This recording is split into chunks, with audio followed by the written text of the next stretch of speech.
யகூதிகள் குர்ஆனுக்கு மாற்றமாக, உங்களுக்கு எல்லாம் தெரியும் நினைக்கிறேன், குர்ஆனுக்கு மாற்றமாக நாயகம் ஸல்லல்லாஹு அலைஹி வஸல்லம் எதிரியாக கிட்டத்தட்ட 650 ல 700 புக்குகள் எழுதப்பட்டிருக்கிறது. 700 புக்குகள் எழுதப்பட்டிருக்கிறது இஸ்லாத்துக்கு மாற்றமாக. குர்ஆனிய பலதர மாற்றி எழுதினாங்க. ஆனால் கண்டுபிடிக்கப்பட்டு விட்டது. அஹ்மதியாக்கள் மூலமாக அஹ்மதி ஒரு குரூப், ஷியா ஒரு குரூப், எல்லாம் இருக்கிறாங்க. ஆனால் இஸ்லாத்தை ஒண்ணுமே செய்ய முடியும். ஷியா சொல்ல முடியாது இஸ்லாத்தை சேர்ந்தவனா என்னன்னு, பல பேர் பல விதமான எதிர்ப்புகள். ஆனால் அஹ்மதி என்ற ஒரு குரூப் இருக்குது. பாகிஸ்தான் கவர்மெண்ட் மூலியமாக, அரபு நாட்டின் கவர்மெண்ட் மூலியமாக காபிர்கள் என்று பத்வா கொடுக்கப்பட்ட ஒரு மதம் கொடுத்துட்டாங்க. யார் கொடுத்தா அந்த மதத்தை? பிரிட்டிஷ் நாட்டுடைய, நான் இருக்கிறேன், பிரிட்டிஷ் நாடு, அந்த நாடு தான் அந்த ஜமாத்தை உண்டு பண்ணுது. பிரிட்டிஷ்காரர்கள் தான் அந்த அஹ்மதியுடைய கூட்டத்தையே உண்டாக்குனார்கள். எனக்கு செஞ்சில இரும்பலா இருக்குது. எப்படி உண்டாக்குனாங்க தெரியுமா உங்களுக்கு? ஹிஸ்டரியை படிச்சு பாருங்க. ஹிஸ்டரியை படிச்சு பாருங்க. ஹிஸ்டரி என்ன சொல்லு தெரியுமா? எப்படி உண்டாக்குனாங்க? பிரிட்டிஷுடைய ஆட்சி இருந்த காலம், பிரிட்டிஷுடைய நாடு உலகம் எல்லாம், இந்தியா பூரா, இந்தியா, பாகிஸ்தான், பங்களாதேஷ் ஒரே ஆட்சியா இருந்துச்சு. பிரிட்டிஷ் கவர்மெண்ட் ஆட்சியா இருந்துச்சு. அந்த ஆட்சியாக இருக்கும் பொழுது பிரிட்டிஷ்காரன் ஒரு சட்டம் போட்டான். என்ன சட்டம் போட்டான் தெரியுமா? வாரத்தில் ஒரு நாள் சர்ச்சைகள் திறக்கப்பட வேண்டும்.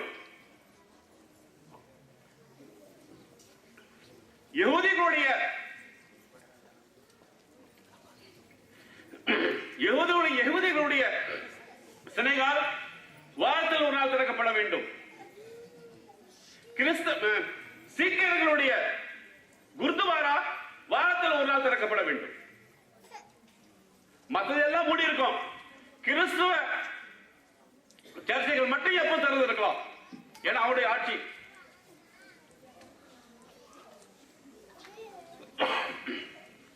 மாட்டேன்னு சொன்னா கண்ணு கையில இருந்துச்சு, ஷூட் பண்ணா, ஆட்சி அவன் கையில இருந்துச்சு.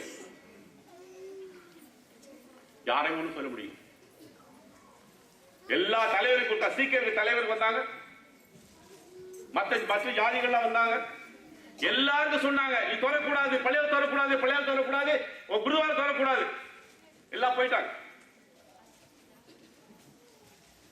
நாம் பள்ளிவாசல் ஜுமாத் மட்டும் திறக்கப்படும். ஆனால் முஸ்லிம் பெருமக்களே நல்ல யோசனை பண்ணி பாருங்க. அந்த மக்கள் அன்று இஸ்லாமிய மக்கள் ஏகத்துவத்தின் மகிமைக்காக வேண்டி பாடப்படாவிட்டால் 330 சஹாபா பெருமக்கள் பத்ர் யுத்தத்திலே சண்டை போட்டார்களே, 3000 எதிரிகளுடன் வெற்றி பெற்றார்களே, 313 சஹாபிகள் மட்டுமே வென்றார்கள். இந்த இஸ்லாம் தலைத்து நிற்கிறது. அதே போன்று பிரிட்டிஷுடைய ஆட்சியிலும் இப்படித்தான் ஒரு சரித்திரம் நடந்தது. என்ன செஞ்சாங்க? வந்தாங்க, ஜும்மா தொழுது போயிட்டாங்க. பள்ளிவாசல் இருக்க போலீஸ் நிக்குது, கண்ணு வச்சு நிக்கிறாங்க. சரித்திரம் சொல்லுது, கண்ணு வச்சு நிக்கிறாங்க. கிட்ட வந்தாங்க, கோடாலி எடுத்து வந்தாங்க, பூட்டு அடிச்சாங்க, உடைச்சாங்க. உள்ள போயிட்டாங்க. அல்லாஹு அக்பர், அல்லாஹு அக்பர், அல்லாஹு அக்பர், அல்லாஹு அக்பர் வாங்க சொல்றாங்க. உள்ள போய் அசருக்கு பின்னால வந்தா, வெளியே போறியா, ஷூட் பண்ணவா, ஷூட் பண்ணு, ஷூட் பண்ணா.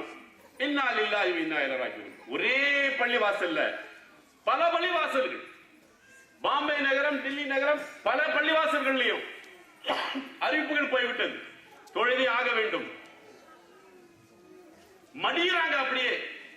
அல்லாஹ் தக்பீர் கட்டி நிக்கா, பின்னால ஷூட் பண்றான் வெள்ளக்காரன். ரத்த கால்கள், ரத்தம், அனாதர்கள் ஓடுது. இறைவனை நிலைநாட்டுவதற்காக வேண்டி, நாயகம் ஸல்லல்லாஹு அலைஹி வஸல்லம் ஹதீஸை நிலைநாட்டுவதற்காக வேண்டி அந்த மக்கள் குர்பானி கொடுத்தார்கள். என்ன செஞ்சாங்க? ரத்த ஆறுகள் ஓடுது, ரத்த வெள்ளம் ஓடுது. இழுத்தான், முஸ்லீம் வந்தாங்க, கழுவுனாங்க, கபனிட்டார்கள், கொண்டு போனாங்க. மின்னா கலக்னாக்கும் वफिया नुईदुकुम वबिना नुखरिजुकुम तारतन उखरा. या अल्लाह, इसी मिट्टी से पैदा किया है, इसी में अपने बुलाता रहे. या अल्लाह, இந்த மண்ணிலே படைத்தாய், இந்த மண்ணுக்கே உங்களை இரையாக்கின்றோம். அவளை வச்சுட்டு வந்துட்டாங்க.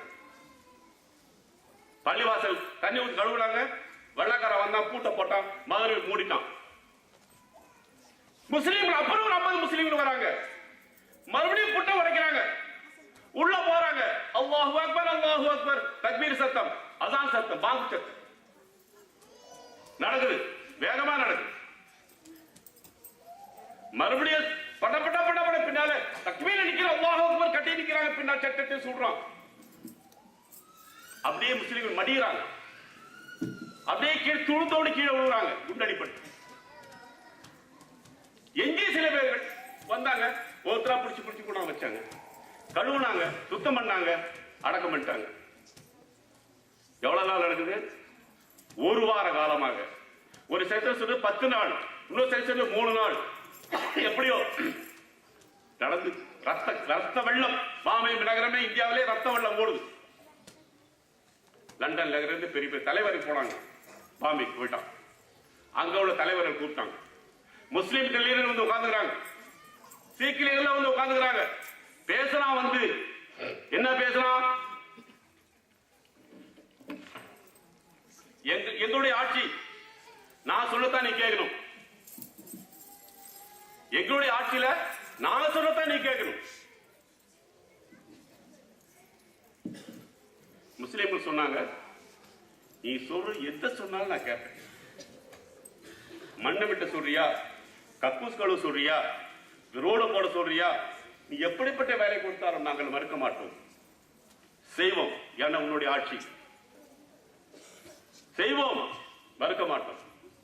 ஆனால் இறைவணக்கம் சைதா செய்ய வேண்டும் என்றால் இறைவனை மட்டுமே சைதா செய்ய வேண்டும். நீ இல்ல, அப்பன் இல்ல, எவன் சொன்னாலும் கேட்க மாட்டோம். இந்த தலை சர் खुदा के दरबार में झुकेगा, जरूर झुकेगा, किसी का आप नहीं.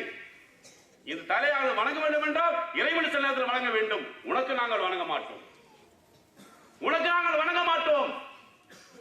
ஒன்று செய். இந்த இந்தியா நகரத்தில் எவ்வளவு முஸ்லிம்கள் இருக்கின்றார்களோ அவரெல்லாம் தேடி பிடித்து ஷூட் பண்ணிவிடு, எல்லாரும் கொலை செய்து விடு. கேட்பதற்கு ஆள் இல்லை. நீ எது வேண்டாலும் செய்யலாம், எப்படி வேண்டாலும் செய்யலாம், யாரும் கேட்க மாட்டார். முன்னெடுத்த சட்டம் இருக்கிறது, சக்தி இருக்கின்றது.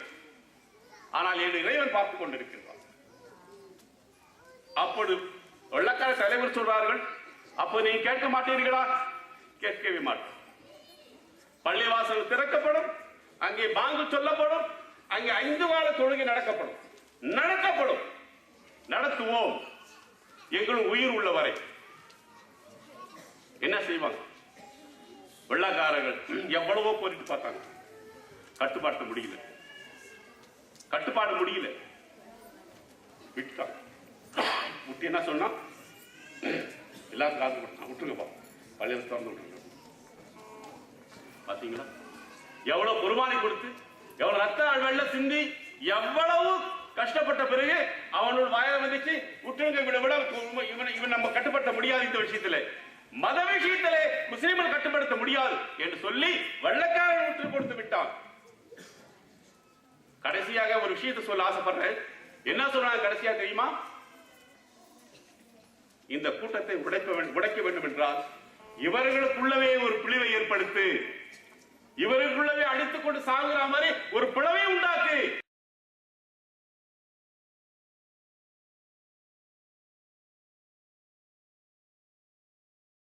அந்த பிளவுதான் அஹ்மதி என்ற ஒரு நபி வந்தான். வெள்ளக்காரர்கள் பணத்தை கொண்டு போனார்கள் இந்தியா மாநிலத்திலே, பாகிஸ்தான், பங்களாதேஷிலே. இவர்களிடம் கொடி கொடியாக இருந்தது, அந்த நாடு ஏழ்மையாக இருந்தது.